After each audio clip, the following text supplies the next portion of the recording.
Hey y'all, Jen back from PepperHarrow. Today we're going to be talking about gorgeous dried flowers. We've been drying flowers at PepperHarrow for the last 5 years, and before that we've been casually drying them just for our own uses for other reasons, and we'll get into some of those reasons here in a minute. But before I go into anything else, I want to give you all a really good list of some of the best flowers that you can use for drying purposes. Statice, gomphrena, strawflower, celosia, larkspur, amaranth, globe thistle, of course, lavender, oats, wheats, and barley, especially for texture, as well as pennycress, nigella pods, and scabiosa pods. They're absolutely gorgeous. All of these blooms are really good for drying because they're already a little bit dry even before you get to them.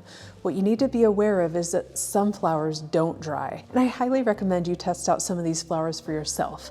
If there's something that you're curious about, definitely try to dry it and see how it turns out. The other thing you need to remember is not all flowers will actually keep their color. This is especially true if you have a really light colored flower. My example is celosia. Some of my blush celosia doesn't quite keep its color and ends up kind of fading out to like a really yucky colored ivory, brownish ivory color. It just doesn't work for drying. Test things out for yourself, but usually the ones that dry the best are the flowers that have a ton of color, especially all of these flowers that we just listed. On the celosia front, we have most luck with hot pink, reds, and colors along those lines. The next thing we're going to talk about is how to dry your flowers. Okay, this is not a foolproof method. You really have to see what works for you, but the best thing you can do to dry your flowers is to have a really hot space out of direct sunlight so that they can just really capture that color and flash dry immediately.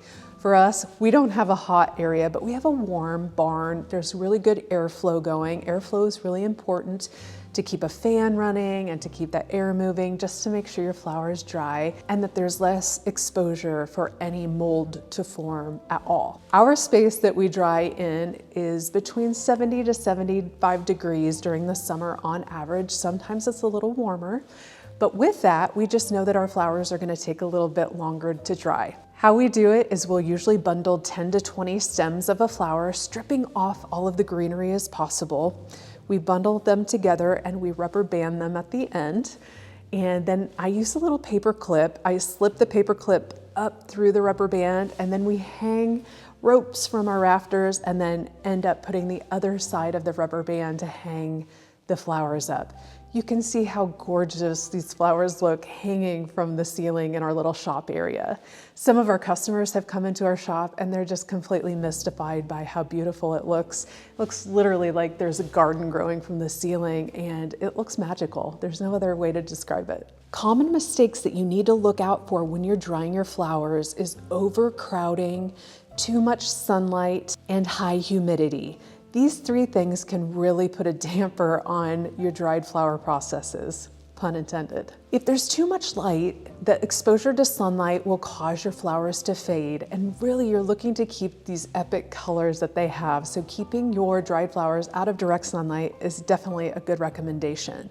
On the overcrowding front, if you overcrowd your flowers too much, it will cause them to hold and retain a lot of moisture, and that will eventually cause molding, which you don't want. And then high humidity will cause your flowers to not dry out. They're gonna be too wet, and eventually they will end up molding. So keep your humidity as low as possible. Now we're gonna talk a little bit about harvest timing, what you're looking for on your bloom. You're really looking for blooms that are in their prime bloom time. They're not too early, they're not too far beyond. These are the blooms that are gonna hold up perfectly. And if you're like me, that's hard. You want to use those blooms for fresh flowers, but you have to reserve some on the side and save some for fresh and end up pulling some in and saving some for dried too. When we're cutting flowers to dry, it's usually in the height of our flower growing season. So we're always thinking about fresh flowers at that point, and we don't put as much priority on drying flowers, but we know it's equally important to think about.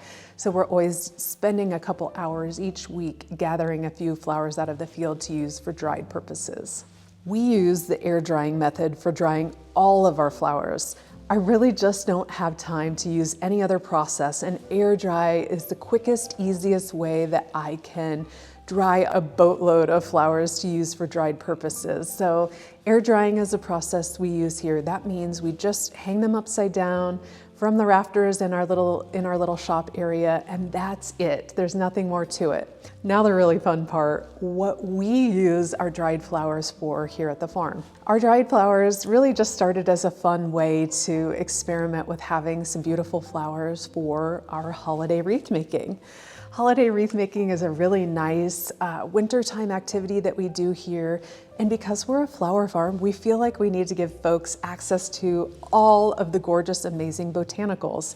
I mean, if you have a flower farm, you have to have dried flowers for people to use in their holiday wreaths, right? So that's really how we started with dried flowers. Now what I've gotten into is I usually make sure that I sow seeds for specific colors just to have them for holiday wreath making. So think about reds and greens and tons of white and silver if I can.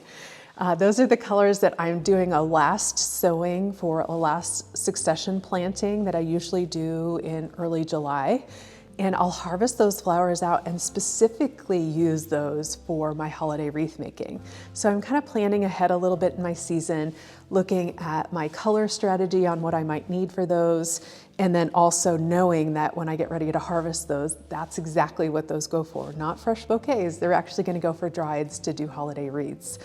And you all have probably seen our remarkable rainbow wreath that we make during the holiday season. The colors in this thing are so vibrant and epic. It's a popular wreath all over the country. This wreath has inspired others to really dry their own flowers and make these gorgeous wreaths on their own. The other thing we use our dried flowers for is for dried flower ornaments. This is a really beautiful way to take beautiful blooms from your dried flowers, pop them into a little ornament, and put a beautiful velvet bow on top. These are popular gifts during the holiday season, and what I like about it is these were handmade right from flowers that we grew here at the farm. A couple other things that we use our dried flowers for here is we make really beautiful little mini dried bouquets. These little mini dried bouquets have been really popular all across the board. We have shipped these things out all over the country. If you guys want to check them out on our website, we'll link it below. And if you want to order one, feel free to do that too. It really helps support our farm. But they've been popular just because they're so dainty and beautiful. There's lots of sparkly little elements. We tuck in a lot of our dried lavender in there. They smell incredible, they look incredible.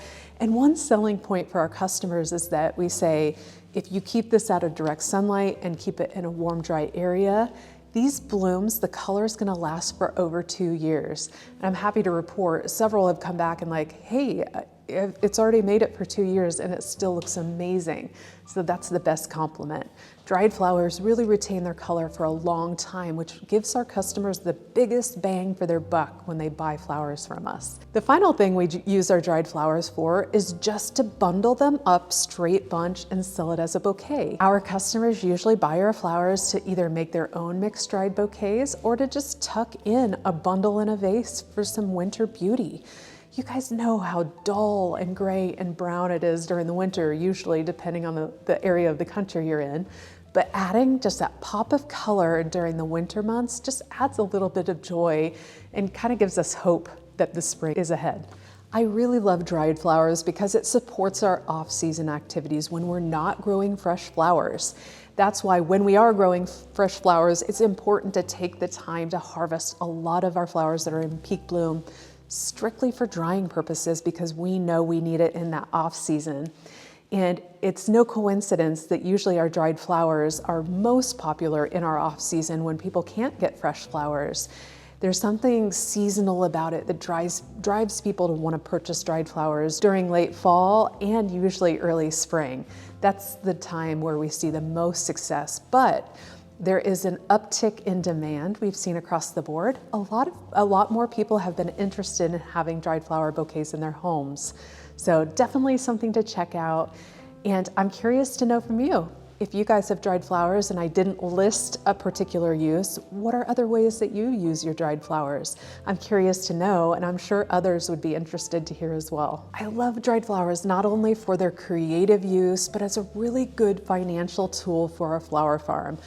They have helped us to diversify into some other areas, and they have been invaluable for our business. I hope this video gives you a little bit of a starting point or inspires you to try it out.